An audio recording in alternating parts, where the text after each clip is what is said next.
Jon Snow stood alone on the frost-bitten battlements of Winterfell, a solitary figure set against the maelstrom of swirling snow. The flakes fell in relentless silence from a pale, unforgiving sky that warned of a tempest to come by nightfall. Though the bitter chill burned his cheeks and rang in his ears, Jon barely felt it. The North pulsed through his veins, an inheritance forged in ice and iron.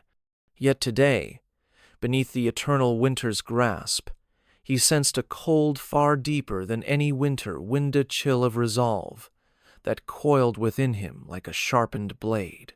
It was a purpose wrought of necessity and heavy dread, for the stakes had never been higher.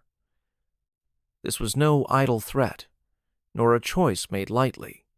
It was a call to arms in a realm bleeding from division. For too long, the kingdoms had splintered along ancient lines, stark honor clashing with Targaryen fire, pride buckling beneath the weight of old resentments. The fires of conflict had already ravaged the lands during the wars against the Night King, and the subsequent struggles for power that nearly shattered the Seven Kingdoms. Fields in the north had soaked in the blood of countless souls, while the scorched plains of the south bore silent testimony to relentless loss. And still lingering rivalries festered, threatening to tear the realm apart.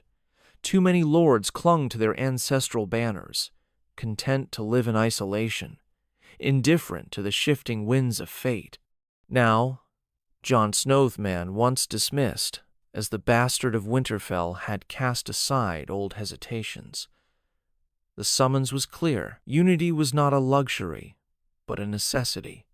Ravens had been dispatched with a single, uncompromising command: stark direct. Though Sansa had warned that such words might ignite dangerous fires, Jon knew that the time for gentle entreaties had long passed.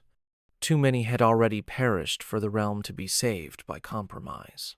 Standing beside him on the ramparts was Davos Seaworth, his eyes ever watchful and his stance unyielding. Davos had been the one to deliver the final drafts of Jon's missives to every great house of Westeros. With measured respect and unwavering determination, Davos studied Jon's resolute face as he lost himself in the distant, icy horizon. "You carry a heavy burden, Your Grace," Davos said softly, stepping closer as the wind tugged at his cloak. "Are you truly certain this is the only course?"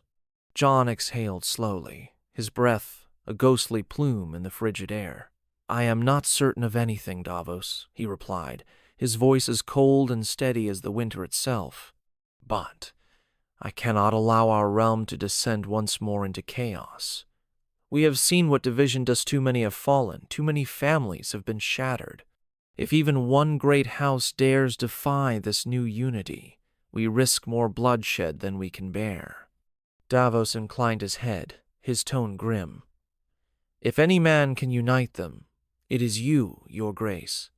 Yet I fear that threats, though necessary, will enrage the proud hearts of many.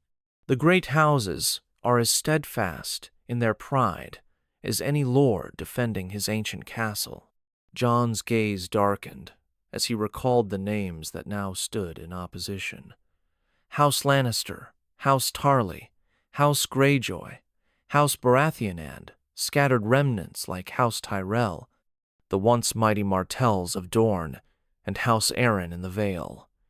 Each had their own reasons to fear or resent this new northern supremacy. He knew the pushback would be fierce. But if even a single house dared challenge the new order, it would be met with the full force of the North. In the crisp morning light, Sansa Stark soon appeared, her auburn hair hidden beneath a heavy fur hood. Poised and regal against the biting cold, she scrutinized her brother's determined expression.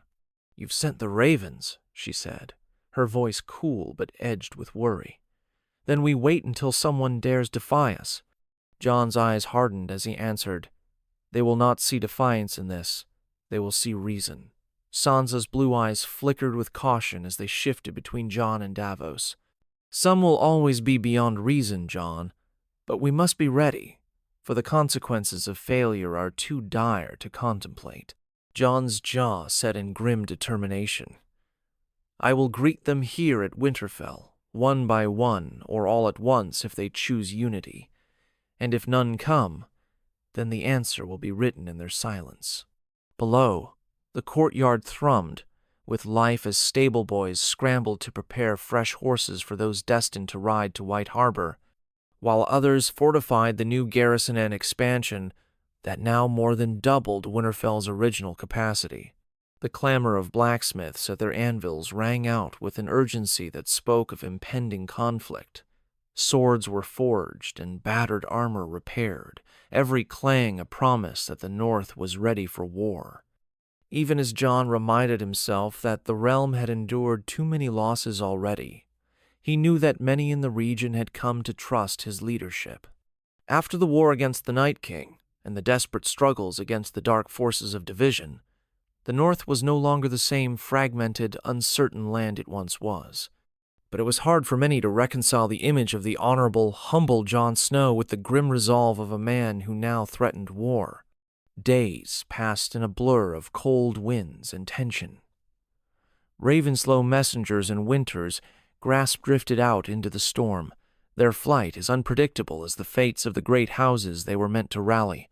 Jon understood that his call might be lost among the treacherous snows, or intercepted by foes who would use it to sow discord. But word, as it always does, would spread by mouth, if not by bird. At dawn, before the pale light could fully touch the frost-ridden courtyard, Jon rose to train. Sword clashed against sword as he sparred with his soldiers, keeping his body and mind honed.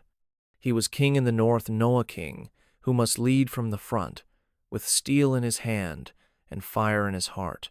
In the inner halls of Winterfell, Sansa orchestrated the logistics of diplomacy. She oversaw the assembly of supplies, ensuring that should any of the great houses choose to honor the pact, they would be welcomed with provisions and lodging befitting their stature. She also prepared for the worst, quietly forging alliances with minor lords from the north and the Riverlands who would stand by them if war became inevitable. Every gate in Winterfell remained guarded. Every torch along its ancient walls flickered like a beacon of vigilance in these turbulent times. It was not long before the first raven returned, bearing the sigil of House Arryn. The Vale had agreed to the terms a terse missive declaring that they would accept the pact in Sansa's presence, simply to honor the ties of kinship with Winterfell. Though the letter was brief, it offered a small relief. At least one corner of Westeros had embraced the notion of unity. In the following days, missives arrived from other houses. One came from Yara Greyjoy, its paper salted and ink rough, the language as blunt as the Ironborn themselves. The Iron Islands had never bowed easily to the idea of submissionlet alone to the north. Yara's letter was a declaration that she would come north to speak with Jon face to face. "I shall neither agree nor disagree," she wrote, "until I see the man who dares impose such terms."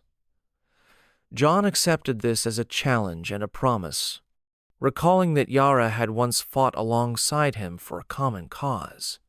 Perhaps that fragile bridge was still intact. Then came a letter from the Reacher response from House Tarly. Rumors whispered of the true heirs of Highgarden having been decimated in the sack of Old Highgarden, leaving behind a lesser branch to stake a claim. The Tarly missive was formal and measured. "We wish to learn more of your pact and to understand how it respects our ancient autonomy."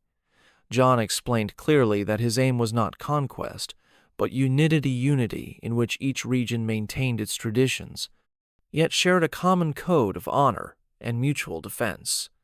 In the Reach, Lord Lucien Tarly, a tall and broad-shouldered man bearing the legacy of his illustrious house, rode into Winterfell with a retinue in shining half-plate armor.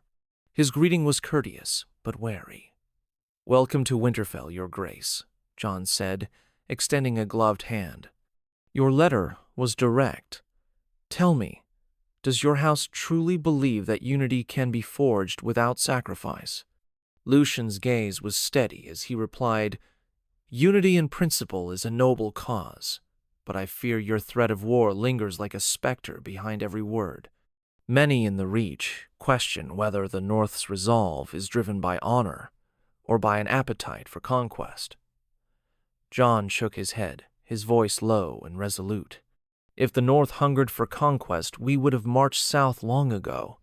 We are not out for war, but if a house refuses to stand with us, then it stands alone against all of Westeros. Word of this bold declaration spread quickly throughout the halls of Winterfell. In the midst of these deliberations, Sansa and Davos moved like seasoned generals, smoothing over disputes and ensuring that every potential ally was heard. They knew that a single dissenting voice could unravel months of painstaking work. It was during one such meeting, held in a warm and shadowed hall lit by the steady glow of the hearth, that Yara Greyjoy finally appeared. Her presence was as arresting as it was unexpected. With her retinue of iron-born rugged men in leather and chainmail, faces weathered by salt and storm, she dismounted in a swirl of snow. Her eyes were wary and calculating as she strode toward Jon. "King in the North," she said in a voice rough as the sea, "your summons reached us across the treacherous waves. I come not as a subject, but as a wary ally." Jon stepped forward, his voice measured. "Yara Greyjoy, your journey is long, and your people have suffered much under the burden of old rivalries. I ask only for united front to shield our realms from chaos." Yara's lips curled in a half-smile, though her eyes never lost their edge. "I would sooner raise a flag of ale than bend the knee. Yet I understand in these dark times that pride alone may be our undoing." Inside the great hall, the scene was no less dramatic. A roaring fire, fed by carefully stacked logs, cast dancing shadows across long tables laden with hearty bread, salt, and steaming wine. Yara took a seat opposite Jon, her hands removing her gloves to reveal scars and calluses born of countless battles. "I have read your letter," she said flatly, "and you speak of a pact, a coalition of all the great houses of Westeros, bound together under the banner of the North." Jon's reply was firm. "I do not seek to conquer, Yara. I seek only to unite. Each region shall keep its rights, its customs, its honor. But together, we will stand against any who would fracture this realm anew. Should any house defy this pact, they will be deemed oath-breakers, and the North will show them no mercy." Her eyes narrowed as she studied him. "And you would risk war, another war, to force this unity upon us?" she challenged. "War is the scourge of our lands. I, too, would prefer peace, but peace cannot be forced by words alone." Jon's voice was resolute as he responded, "I never desired to bear the mantle of war, but if necessary, I will. The alternative is a realm forever splintered by ancient grudges and petty feuds. It is time to lay down the old ways and forge a future where every house stands as an equal, bound by duty and respect." A murmur of approval swept through the assembled nobles. Even those who had once doubted the North's might now felt the stirring of hope. Yet amid these hopeful words, tension simmered. In hushed corners of the hall, lords whispered of the shadow of Conquesta fear that the North's determination might prove as ruthless as the past it sought to mend. Not long after, more envoys arrived. A letter from the Iron Islands had been answered, and soon after, a delegation from the Reach arrived bearing the sigil of House Tarly. Their arrival was heralded by the blare of horns and the stamping of horses over the snow. Lord Lucien Tarly, accompanied by a cadre of knights, dismounted with deliberate grace. "Your Grace," he said, addressing Jon with a measured bow, "my house stands ready to learn more of this pact. We seek to preserve our autonomy, yet recognize that unity may be the only salvation from the chaos that threatens us all." Jon's reply was unwavering. "The pact I offer is not subjugation, but mutual respect. Each region shall govern itself, but united under a single Kodia promise of shared defense and prosperity. Should any house break this bond, they will find themselves alone in a divided realm. The discussion that ensued was as heated as it was honest. Each delegation questioned, argued, and pressed for assurances that their ancient rights would not be trampled by the weight of a new order. In one corner, a group of lords from the Westerlands, their voices still echoing the fallen roar of House Lannister, demanded to know whether the North truly had the power to enforce such a pact. "You speak of unity," one of them said, "but how do we know you will not force us into a war we cannot win?" Jon's eyes blazed with determination as he answered, "The North has fought off the dead long before any of you believed in its strength. We are not a scattered collection of petty lords, we are a people forged in hardship. I pledge my life and honor to defend this realm. Those who refuse to stand with us will be left to face the consequences alone." Even as these words echoed through the hall, the negotiations took on a life of their own. Delegations from lesser houses, those whose banners were tattered by recent strife, arrived, some with conditions, others with silent skepticism. The air in Winterfell grew thick with both hope and foreboding, as delegates debated over trade routes, supply lines, and the nature of shared governance. Sansa, with her natural acumen for politics, mediated these disputes with a cool, measured authority that belied the storm raging outside. In a quiet chamber near the great hall, Jon, Sansa, and Davos gathered with a delegation from the Crownlands. The man speaking for the Crownlands, Sir Roderick Hollard, had eyes like flint and a tone as cold as the stone of King's Landing. "Your words hold a certain truth, King in the North," he said. "Yet many in the Crownlands cling to the old ways, the belief that only a ruler from King's Landing can unite us.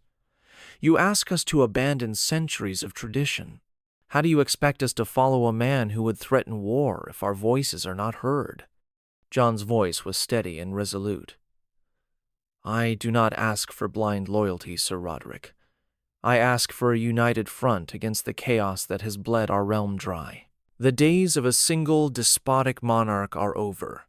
We now stand on the brink of a new order, a coalition where every house holds equal sway. But make no mistake, if any region dares stand apart, they will be met with the full might of the North. This is not a challenge to your sovereignty. It is a promise that if we do not unite, war will tear us all apart." Roderick's expression was inscrutable as he took in Jon's words. "Very well, King in the North. I shall carry these words back to my lords. But know this. Many in the Crownlands are skeptical. They fear that your threats are but the bluster of a man desperate to impose a new order. I can only promise that I will speak for them, but I cannot guarantee their loyalty." Outside the walls, Winterfell itself became a hive of activity and anxious anticipation. The castle's ancient corridors were filled with the clamor of preparations. Stable hands raced to ready fresh steeds for the envoys. Blacksmiths hammered tirelessly to repair battered armor and forge new weapons, and the ever-watchful guards patrolled every rampart. The entire North seemed to pulse with a singular, determined purpose. Yet not everyone was at ease. In a quiet corner of the courtyard, a small delegation from the Westerlandsa collection of lesser vassals, once allied to House Lannister, assembled to deliberate their future. Their spokesperson, a knight named Sir Leonellis, carried a letter bearing the faded golden imprint of a long-dormant house. "Our masters have grown silent," he murmured, his voice thick with uncertainty. "Some say that the mighty roar of the lion has fallen silent, replaced by a whisper of indecision. We stand at a crossroads. If the North does not deliver unity, our own houses may soon be cast aside." Back in the great hall, the heavy tension was briefly broken by the arrival of another delegation, a ragged but determined group from the storm-lashed regions of the Stormlands. Their leader, Sir Corwin Storm, the bastard nephew of the fallen Stannis Baratheon, strode into the hall with a bold air and a wry smile. "I have come to see if the king in the north truly can protect us better than the shattered remnants of the old Iron Throne," he declared, bowing only slightly before Jon. "If you promise unity and shared honor, I shall pledge my sword. But if your words are empty, I will not be the first to bear the burden of a doomed alliance." Jon met Sir Corwin's gaze with a steely calm. "If you stand with me, you will keep your home intact, and together we will forge a future free from the bloodshed of our past. But I warn you, any defiance will be met with a united force that will not tolerate insubordination." As the hours wore on, word of the Northern Pact spread like wildfire across the realm. Delegations trickled into Winterfell from every corner of Westeros, each carrying its own set of demands, fears, and hopes. Some houses, weary of endless bickering and bloodshed, embraced the promise of unity. Others balked at the thought of giving up centuries of independence, clinging to old traditions like a lifeline.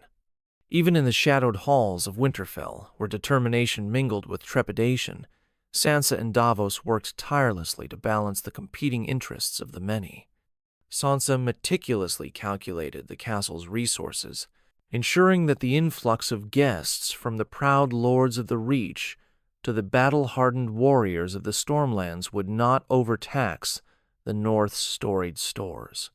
"If half the realm descends upon Winterfell," she whispered to a trusted steward, "it will be a marvel bud, one that might collapse under its own weight if we do not plan carefully." Night after night, Jon practiced his swordsmanship in the courtyard, his blade a gleaming streak of silver against the cold dark. The memories of past wars, the Battle of the Bastards, the long night against the dead haunted him, urging him to be ever vigilant.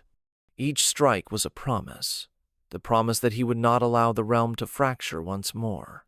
And as he fought, Ghost, the great direwolf whose loyalty was as fierce as his hunger for justice, padded silently at his side, a living symbol of the North's enduring spirit. One particularly crisp morning, as the first light of dawn illuminated the frost-covered battlements, a stately carriage rumbled up the King's Road. Its arrival was heralded by a sonorous horn blast that cut through the hush of the early day. Jon, Sansa, and Davos met the new arrivals at the Gatia delegation, representing a faction from the Crownlands that had long remained silent. Their banners were not those of any single great house, but a patchwork symbol meant to evoke unity among the Crownland lords. At their head rode Sir Roderick Hollard once more, his expression grave and his tone even more measured. "We have come to learn more of your pact, King in the North. The Crownlands are at a crossroads, and we must decide whether to pledge ourselves to your cause or to remain on the fringes of a new order." Jon's reply was unwavering. "The pact I offer is simple. Each region will maintain its ancient rights and customs, yet all shall share in mutual defense and prosperity. Should any region reject this bond, they will be isolated, and the North, along with all who have pledged to this cause, will stand ready to enforce unity." A tense silence fell over the gathering as the Crownland's envoys exchanged uneasy glances. "Your words ring with conviction," Sir Roderick finally said. "But many of us fear that your threat is not one of protection, but of domination." Jon's eyes blazed as he responded, "I do not seek to dominate. I seek to prevent the bloodshed that will surely follow if our lands remain divided. Look back on the ruins left by the wars that have ravaged this realm. Do you truly wish to see more of that devastation? I ask you to decide. Stand with us in unity, or stand alone and risk annihilation." Outside, the wind howled as if in agreement with his words, carrying with it the memories of a war-torn past and the promise of a united future. Slowly, the assembled envoys began to murmur among themselves, weighing the hard truths of Jon's ultimatum. Some whispered promises of allegiance, while others hesitated, their eyes darting toward the darkening skies and the gathering storm. In the midst of these deliberations, a final, weighty missive arrived from Dorne. Sealed with the sigil of House Ulera, proud symbol of the fiercely independent Dornish, the letter was long and uncompromising. Its contents demanded not only acceptance of the pact's terms, but also a formal recognition of Dornish independence. "We demand," it read, "to be raised as the rightful sovereigns of Dorne, with the right to maintain our own armies and to remain neutral in conflicts beyond our borders." The words were scrawled in a tone that mixed defiance with a light ancient pride, and as Jon read them by the light of a flickering candle, his face hardened into a mask of grim resolve. Sansa, standing beside him, let out a low, disapproving sigh. "They wish to pick and choose which terms to abide by," she said. "We cannot allow exceptions. It must be all or nothing." Jon folded the parchment with deliberate care. "Then we will show them that we cannot be manipulated," he declared, his voice resonating with the weight of duty. "I will draft our reply. Let it be known, if Dorne does not sign the pact in full, they will be named oath breakers. And if they dare defy us, we will march upon their lands without hesitation." Davos's eyes darkened with concern. "A war with Dorne will not be easily won, Your Grace," he cautioned. "Their mountains and deserts are as unforgiving as the pride of their people." Jon's reply was as steady as the northern ice. "I know the cost, Davos. But if we allow them to carve out exceptions, then every region will demand their own special treatment. We cannot let the pact fracture at the first sign of dissent." That very night, in the quiet solitude of his solar, Jon penned a reply so stern and uncompromising that it left no room for negotiation. The final lines were etched with the resolve of a man who had seen too many years of chaos. "I urge you to reconsider your stance. Sign the pact in full or forever. Be regarded as an enemy of the peace we so desperately seek. The realm has bled enough. We cannot afford another war born of division." With a heavy heart, he sealed the letter with the direwolf sigil in black wax and sent a raven south, the missive a final ultimatum to Dorne.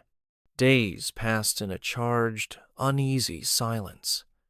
The corridors of Winterfell thrummed with speculation, and every man and woman felt the oppressive weight of destiny. Delegates from across the realm continued to arrive, some with conditions that hinted at cautious allegiance, others with stark neutrality that raised anxious questions. In one corner of the Great Hall, a group of envoys from the Westerlands whispered among themselves, their expressions a mix of hope and trepidation. "Will Lady Joy Lannister ever speak?" one asked in a hushed tone. "Or are we to remain in limbo, waiting for the lion to roar again?" Even as uncertainty mounted, the pledge of the Northern Pact grew ever clearer in its demands. In a solemn ceremony, Lord Gendry Barathon, the bastard blacksmith, who had, against all odds, risen to lead in the Stormlands, stepped forward to seal his commitment.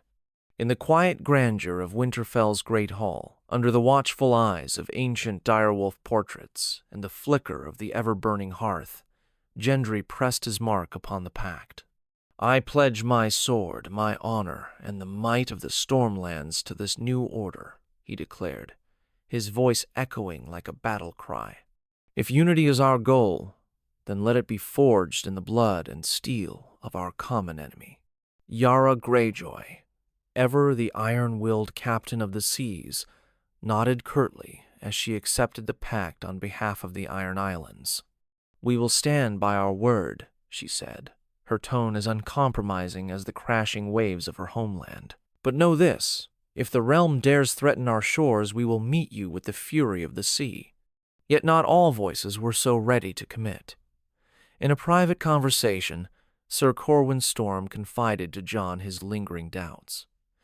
"Your Grace, I have fought for survival and for honor. But I worry will these words, these threats of war, drive our enemies to unite against us? The Stormlands have known hardship. and we fear that if battle comes, our fields may be scorched once more." Jon's reply was quiet, but resolute. "I do not revel in the thought of war, Corwin, but if our enemies see an opportunity to splinter us, then they will seize it. The pact is not a threat, it is a promise. If we do not stand together, we stand alone against a tide of chaos that will drown us all." Amid these debates and declarations, Winterfell itself was transformed. Every corridor, every ancient stone was filled with the hum of preparation. Stable boys loaded fresh horses. Blacksmiths labored late into the night under the glow of forge fires, and in the cramped strategy rooms, Sansa and Davos mapped out every possible contingency. Their planning was meticulous. If every major house were to converge on Winterfell, the castle would need to sustain a siege of not only arms and soldiers, but also of hearts and minds. Yet hope, fragile as it was, began to take root among the assembled lords. Slowly, one by one, lesser houses, once isolated by pride and old feuds, pledged their support.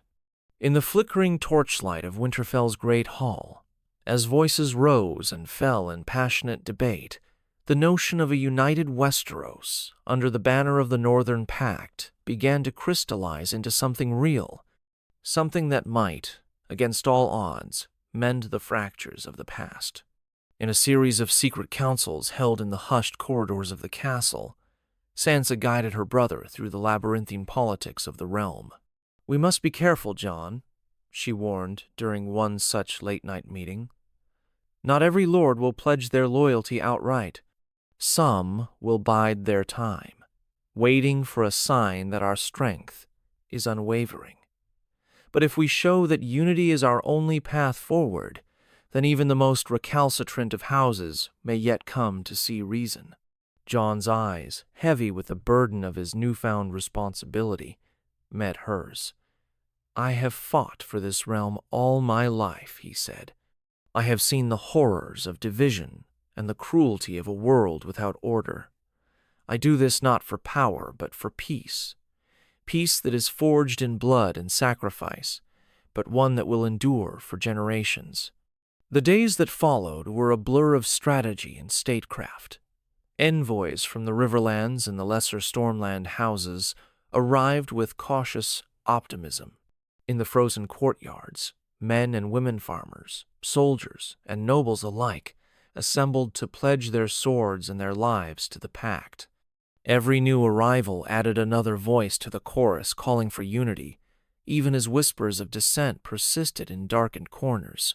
But then, as if fate itself sought to test the resolve of the North, a final message arrived. This time it was from Dornish terse, defiant reply to Jon's ultimatum.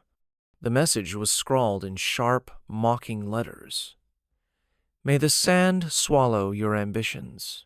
The words chilled Jon to the bone, for they were not mere defiance. They were a declaration of war by omission. In that moment, the gathered lords in Winterfell felt the weight of destiny press upon them. A single region, proud and unyielding as Dorne, had chosen to stand outside the pact, and with that choice came the threat of a united force marching south to enforce unity. Jon called an assembly in the great hall, the cavernous room filled with lords, ladies, knights, and envoys from every corner of Westeros. The walls, scarred by the memories of old wars, seemed to echo his solemn words. "We have our first refusal," he announced, his voice resonating with a quiet, grim authority. "Dorne has rejected our terms, demanding special privileges. They have chosen to stand apart. I do not desire war, have never craved conquest, but I cannot allow one region to shatter the unity we have fought so hard to forge." A heavy silence followed his declaration as the assembled delegates exchanged uneasy glances. Lord Lucien Tarly, his voice measured yet fierce, spoke up from the front of the hall. "Does this mean you intend to march south, King in the North? Will you force Dorne to submit?" John's reply was steady, his gaze sweeping the room. I will not ride blindly into the desert, but I ask each of you, each house represented here to stand with us. If we remain united, perhaps Dorne will yet see reason. But if they persist in defiance, then they will find themselves facing the full might of our alliance. Murmurs of approval, tempered by anxiety, rippled through the gathered crowd. Yara Greyjoy was the first to speak clearly. The Iron Islands stand with you, King in the North. If war comes, we will commit our ships to blockade Dornish ports. We will not allow our coasts to be left undefended while our allies falter. Sir Corwin Storm, his eyes hard and his voice low, added, The Stormlands are battered, but we are not cowards. We will rally every man, every soldier, to ensure that the pact remains unbroken. Dorne must not become the weak link in this chain. Lord Lucien Tarly nodded gravely. The Reach, too, will defend its borders. We have suffered enough in these troubled times to allow another war of attrition. Our lands, our people, they deserve a chance at lasting peace. Even Sir Roderick Hollard from the Crown Lands, after a long measured pause, declared, I will speak with my lords and send word forthwith. But if enough houses rally to this cause, it will be unwise to stand aside while our realm is torn apart. In that moment, as the storm outside raged and the fate of Westeros hung in the balance, Jon Snow felt the full gravity of his decision. The path before him was as treacherous as the winter roads, and every step would be marked by sacrifice and hard-won victories. Yet he steeled himself, drawing strength from the knowledge that he had been chosen by Fatia Man, who had once been an outcast, now the unlikely champion of a realm on the brink. For the next several days, Winterfell became a crucible of strategy and resolve. Envoys departed and new ones arrived in a ceaseless flow, each bearing the weight of ancient rivalries and fresh hopes. Sansa, ever the master of statecraft, tirelessly managed the influx of delegations and the demands for quarter. In secret meetings held in the hidden recesses of the castle, she refined every detail of the proposed Councilsa governance structure in which every major house would have a voice, where disputes would be settled by fair votes rather than by the sword. Each council will have representatives from every region, she explained to a circle of trusted advisors one crisp evening. The North will serve as the guardian of peace, not as a tyrant, but as the mediator. Should a dispute escalate, the United Councils will be our shield. If a house refuses to abide by a council's decision, then the entire realm will stand against them. Her words were met with nods of cautious approval, though not all hearts were entirely at ease. Old wounds ran deep, and centuries of enmity could not be forgotten in a single stroke of the pen. Amid the darkness, as negotiations and preparations continued, the days grew shorter and the nights colder. Snow piled high against the ancient walls of Winterfell, yet every pathway remained clear, meticulously guarded by loyal soldiers. In every flickering torch and every careful arrangement of supplies, the North declared its readiness to face the coming storm.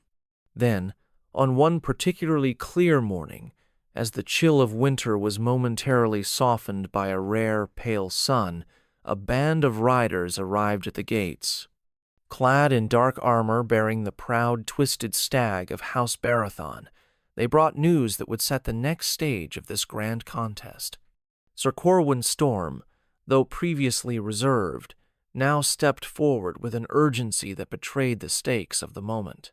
King in the North, he said, his voice echoing in the vast hall. The storm is gathering. We have rallied our forces, and every man in the Stormland stands ready. We pledge to march with you, should the need arise, and we demand that our names be honored as rightful leaders in our lands.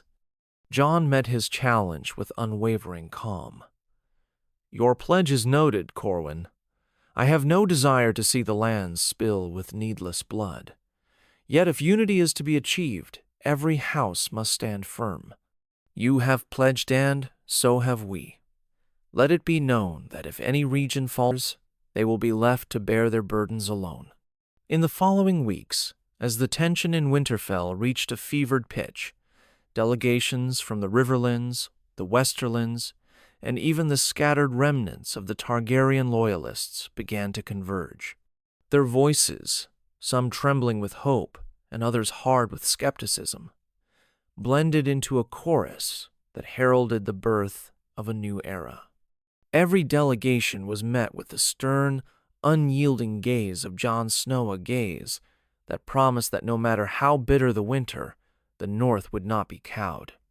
Amid these swirling currents of ambition and fear, Sansa remained the unshakable pillar of calm. In private meetings with Davos, she confided, "Jon, I fear that not every house will honor the pact willingly.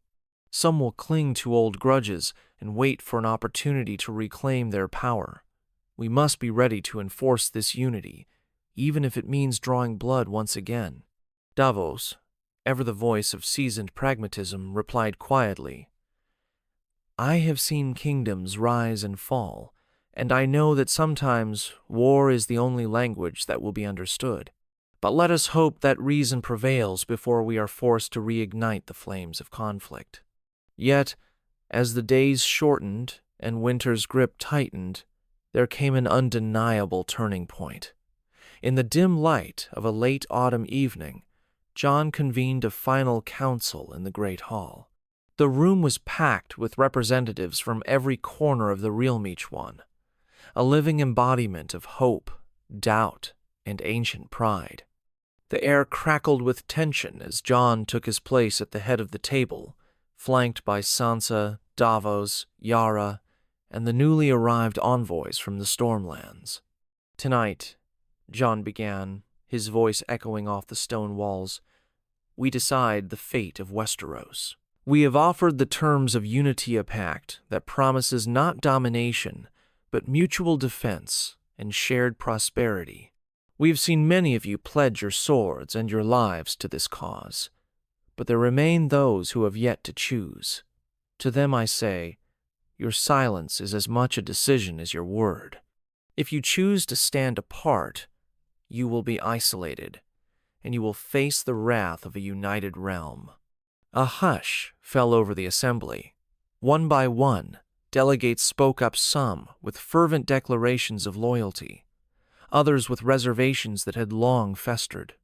But by the end of the night, it became clear that the vast majority were ready to embrace the new order, even if it meant marching into battle against a defiant Dorne. In the days that followed, Winterfell was transformed into a bastion of military might and unwavering resolve. Horses were shod with fresh iron, weapons were polished until they shone like shards of ice, and the very air seemed charged with the promise of imminent action. Jon oversaw every detail personally, his presence on the ramparts a constant reminder that the North would not yield. At dawn, under a sky heavy with storm clouds, Jon gathered his closest advisors one final time. "We march soon," he declared, his voice firm. "Our enemy in Dorne has chosen defiance over unity. They have rejected our offer of peace, and have instead embraced a course that leads only to further bloodshed. I do not desire war, but I will not allow the realm to crumble. The time has come to move." Sansa stepped forward, her eyes blazing with determination. "Every lord, every man and woman who has pledged to this pact, prepare yourselves. We will move swiftly and strike hard. Let this be the moment when the old divisions are laid to rest, and a new era is born from our unity." As the final orders were given, delegations began to mobilize. Envoys were sent out with strict instructions. If any house still hesitated, they would be met with the combined strength of the North and its allies. Every courier, every messenger, carried the weight of history in their words that declared that unity was not negotiable, that the pact was an ultimatum for the future of the realm. The following morning, a cold, gray dawn broke over Winterfell as Jon Snow stood at the gates, armor glinting beneath a fur-lined cloak. Beside him, ghosts the direwolf, whose eyes held ancient wisdom padded silently, a living sentinel of the north. Sansa, clad in armor of her own design that combined practicality with regal bearing, joined him. Davos rode up on a stout northern steed, flanked by a contingent of knights whose faces were set in grim determination.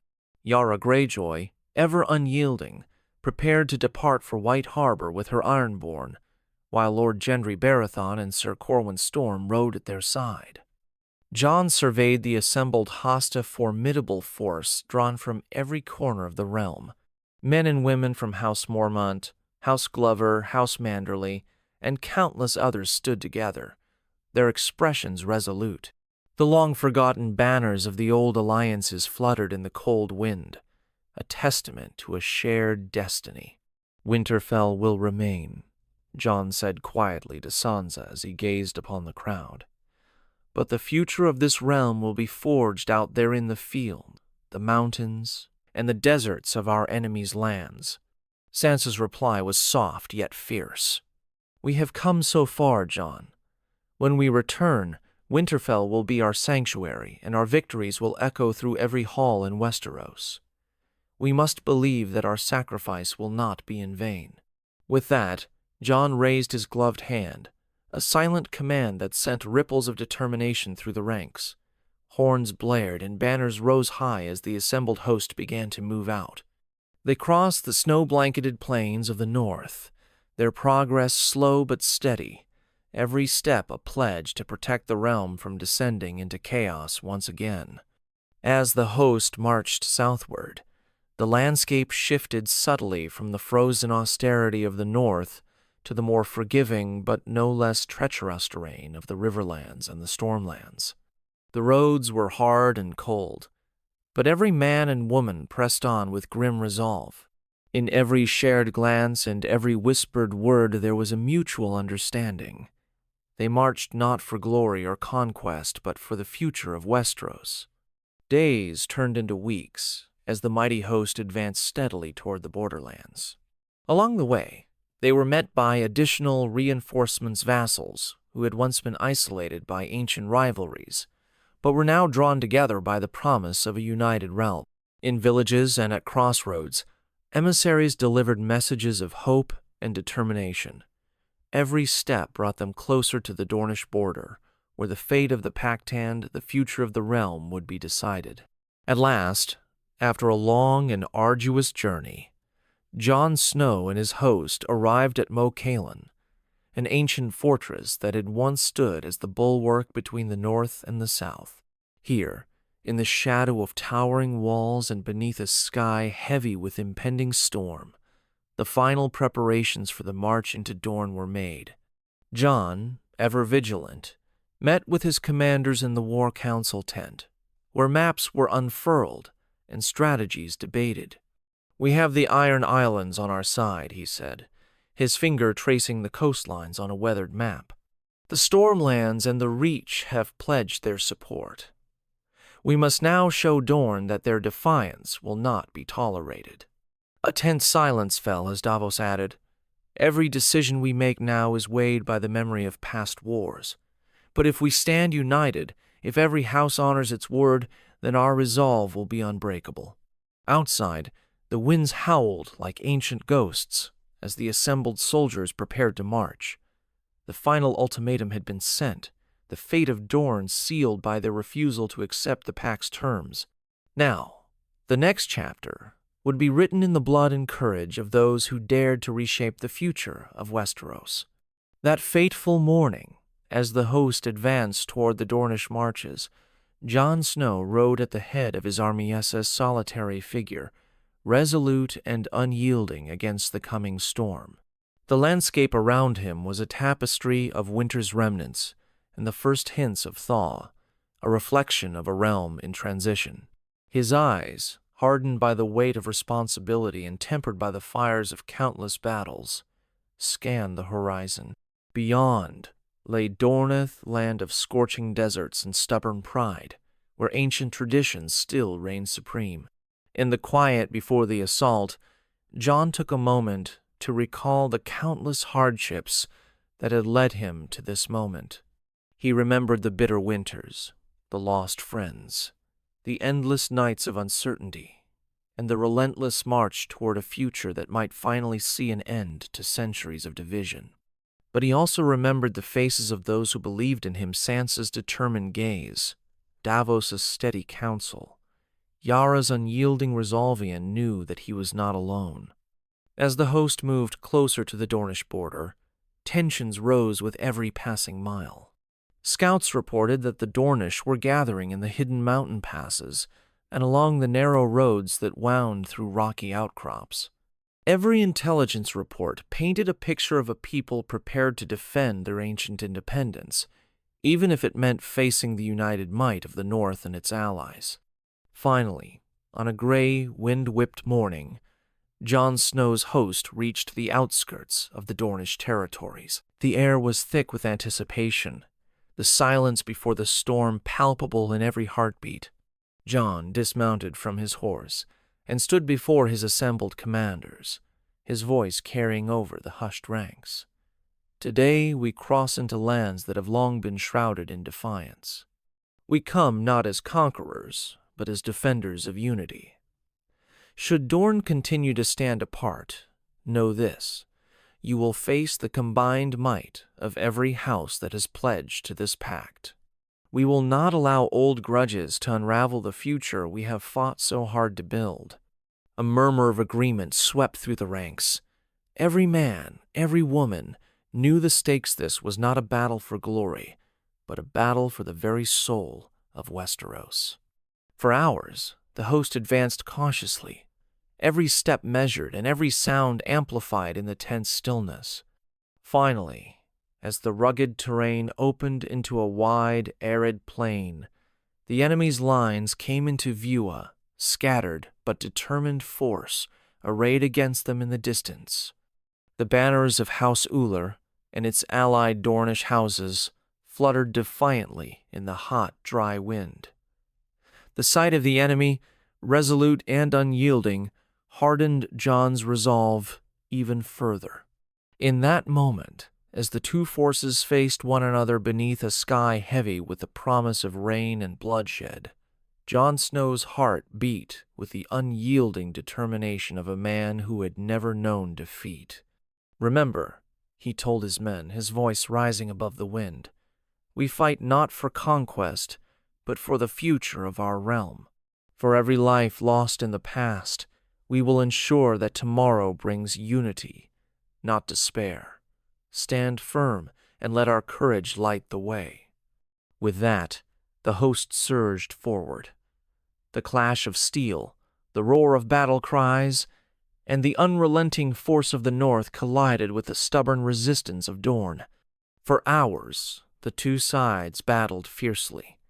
The sound of clashing swords, the cries of wounded men, and the thunder of hooves echoed across the plain. Amid the chaos, Jon fought at the front, each swing of his sword a testament to his resolve, each step a pledge that he would not let the realm fall into disarray. Though the battle was fierce and costly on both sides, the unity of the Northern Pact began to show its strength. The combined forces of the North, the Stormlands, the Reach, the Iron Islands, and the Crownlands fought with a purpose born of desperation and hope. Slowly, the enemy lines wavered, and the tide of battle turned. In a decisive moment, when the enemy's resolve seemed to falter beneath the relentless pressure of united arms, Jon Snow raised his sword high. "For unity," he roared, and his voice carried over the clamor of war, a battle cry that ignited the hearts of every man and woman fighting by his side. When the dust finally settled, the Dornish forces lay broken, their defiance shattered by the overwhelming might of the united host. Yet even as victory was claimed, Jon Snow felt a deep sorrow for the cost of what had been achieved. The realm, battered and bloodied, had been forced to choose between unity and division, and that choice had been written in the sacrifice of countless lives. In the quiet aftermath of battle, as the wounded were tended and the survivors gathered around flickering fires in the twilight, Jon stood apart from the revelry.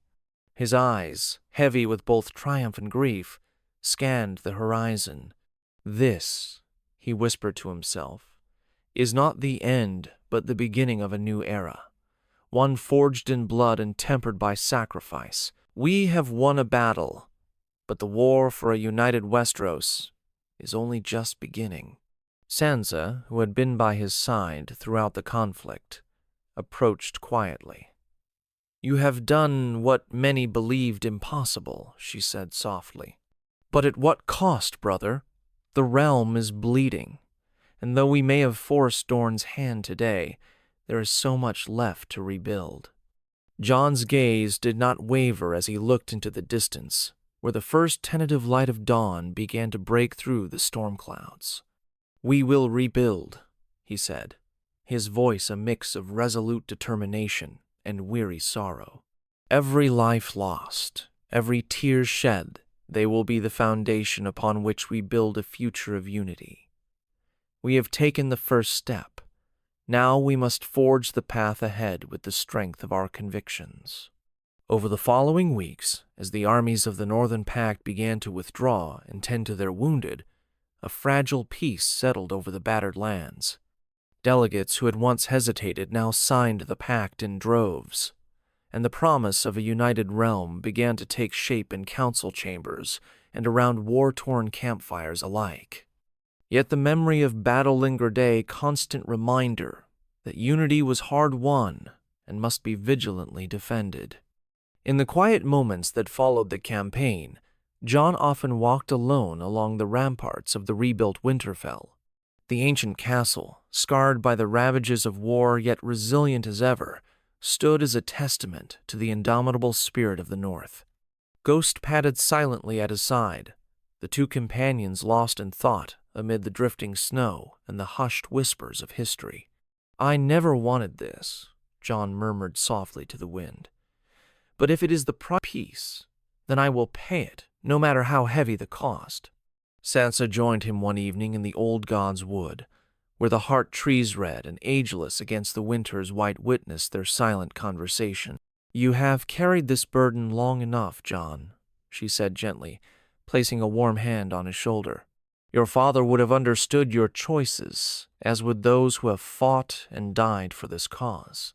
We must do what is necessary, even if it means walking a path paved with sorrow." Jon's eyes, filled with both regret and fierce determination, met hers. "I only hope that, one day, the sacrifices we have made will be remembered, not for the blood spilled, but for the unity we achieved. I want a realm where no man, no woman, ever has to fear that the next day will bring another war."